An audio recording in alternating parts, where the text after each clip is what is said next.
Primeiro é importante dizer pra galera que não se sacode uma árvore e cai um cara pronto lá de cima.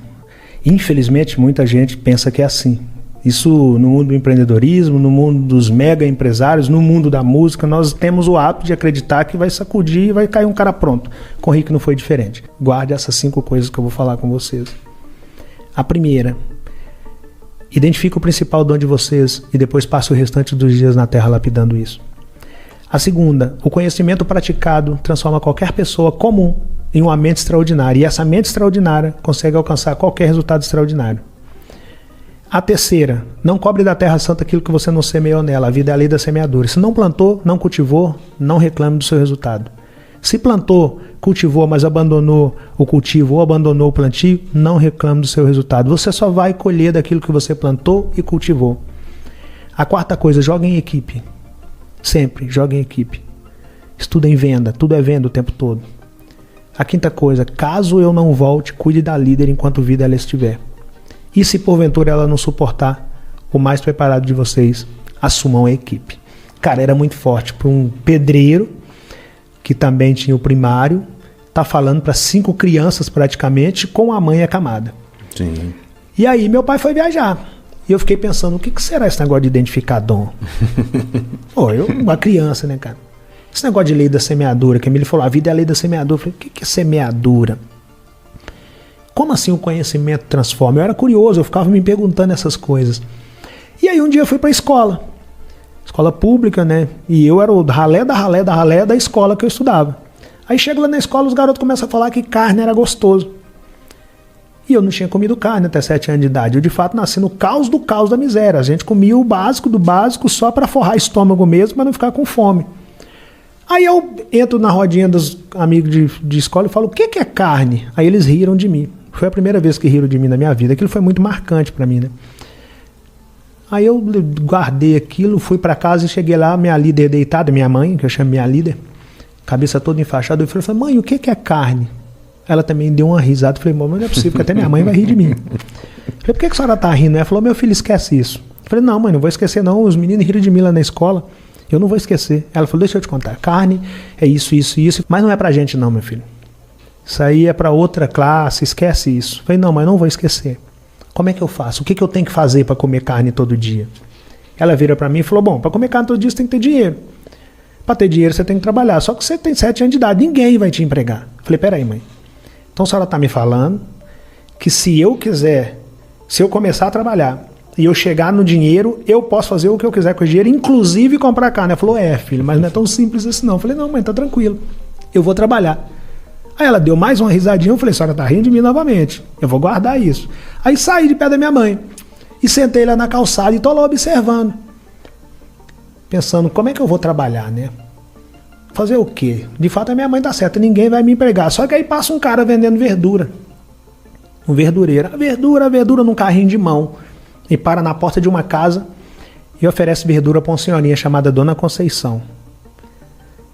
Aí, pela primeira vez na minha vida, eu vi aquela cena clássica, a mercadoria passando para um lado e o dinheiro passando para o outro. Quando eu vi aquele cara pegando o dinheiro, eu falei, opa, esse cara tem dinheiro, esse cara pode comprar carne.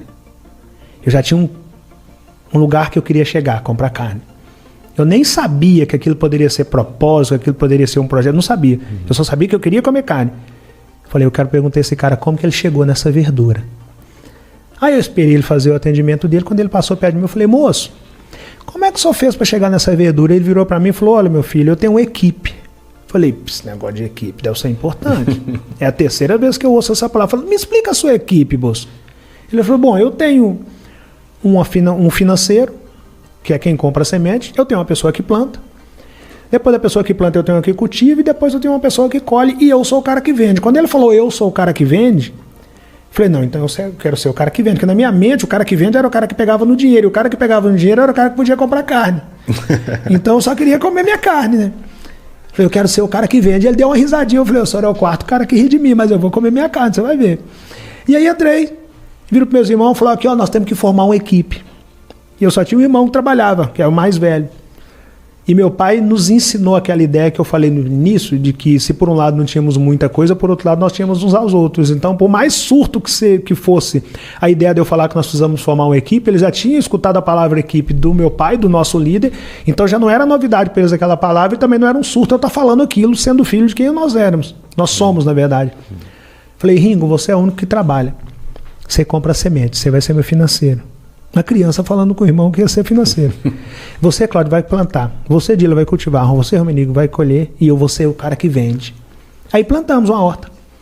Aí no outro dia amanheceu, eu fui lá, cadê o alface? Falei, não entendendo. O cara falou que era só plantar. E voltei no outro dia, cadê o alface? Voltei no outro, cadê uma semana depois, cadê o alface? Essa parte meu pai não me contou. Nem o cara da verdura me contou. Não nasce alface da noite pro dia. Existe um negócio chamado percurso natural das coisas acontecer. E aí você tem que ser paciente com o processo. Eu comecei a regrar todo dia e esperar. E ali eu não sabia, mas eu começava a desenvolver o controle emocional. De esperar o tempo necessário para que as coisas naturalmente acontecessem, desde que eu não tivesse abandonado o que eu tinha plantado e não tivesse deixado de cultivar aquilo que eu tinha plantado, para que eu pudesse colher quando aquilo crescesse de maneira saudável. Logo depois que o alface cresceu e eu comecei a vender, eu vendi tudo no primeiro dia. E no primeiro dia que eu vendi tudo, eu parei numa casa de carne. Eu não tinha essa noção que tudo era venda. Parei numa casa de carne, pedi o cara carne, ele me deu carne, eu paguei, fui para casa, falei com a minha mãe que eu tinha comprado carne, ela falou, cara, você conseguiu alcançar o objetivo. Aí eu fui para a escola no outro dia, felizão, falei, agora eu quero contar para quem falou quem riu de mim. E aí a minha professora, coincidência ou não, no outro dia ela falou, Joãozinho, não lembro o nome das crianças, Joãozinho, você quer ser o quê quando crescer? Ah, eu quero ser dentista, professora. Paulo, e você? Ah, eu quero ser advogado. Sandra, e você? Ah, eu quero ser médica. E a galera me chamava de Tuca. Tuca, e você? Eu falei, eu quero ser vendedor. A professora riu. Falou, Tuca, vendedor é um cara que deu errado em tudo e que o que sobrou para ele foi trabalhar com venda. Aí eu falei com ela, também nem sabia do que eu estava falando, mas eu falei, professora, vendedor é o cara que come carne. Se ele é um frustrado, eu não sei, mas eu quero comer minha carne. Mal sabia eu que eu estava me apaixonando pela profissão das profissões. Tudo é venda. Absolutamente tudo é venda. Tudo é venda. E eu comecei a me apaixonar pela venda porque foi a venda que me possibilitou comer carne. Mas ali eu ainda não estava tão apaixonado. Eu comecei a apaixonar mesmo, foi a partir do momento que eu comecei a vender todo dia, minha horta acabou. Cheguei lá e falei, pô, cadê meu alface? Não entendi, acabou o alface. E quando acabou o alface, eu percebi que eu não poderia deixar meus clientes na mão. Comecei a comprar alface do cara que eu perguntei no primeiro dia, para que eu pudesse atender meus clientes. Só que enquanto eu estava atendendo meus clientes, eu vi um cara engraxando sapato, eu vi um outro menino vendendo sacolé, eu comecei a vender sacolé, eu vi um outro vendendo coxa, eu vi um outro cara vendendo panela, eu falei, cara, tudo é venda. Absolutamente tudo é venda. O tempo todo tem alguém procurando alguma coisa para comprar.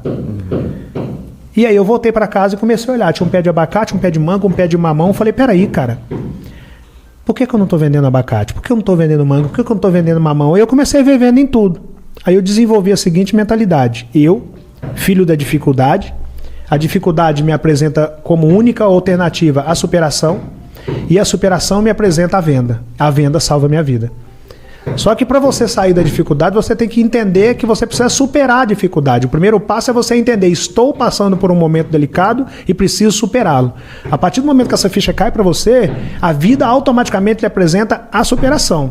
E quando a vida lhe apresenta a superação te apresenta várias outras coisas. No meu caso, a superação me apresentou a venda e a venda salvou a minha vida. Queria encerrar com minhas 10 regras básicas para deixar para a galera, né?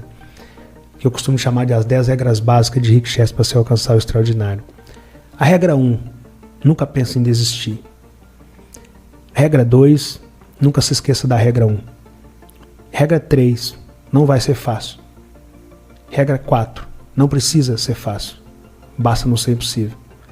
Regra 5, se você começar um negócio hoje, seja fazer uma palestra, escrever um livro, vender água na praia, criar um podcast, produzir ou cantar, pode dar tudo errado. Regra 6, se você não começar esse negócio, já deu tudo errado. Regra 7, caso comece, saiba que o negócio não é seu, e sim do cliente final. Portanto, trate o cliente final da maneira que você gostaria de ser tratado, ou jamais você fará a sua cartela de clientes. Sem uma cartela de clientes, você não tem um negócio, você tem uma operação tapa-buraco. Regra 8. Aposte 90% de suas fichas em pessoas que nunca te viram.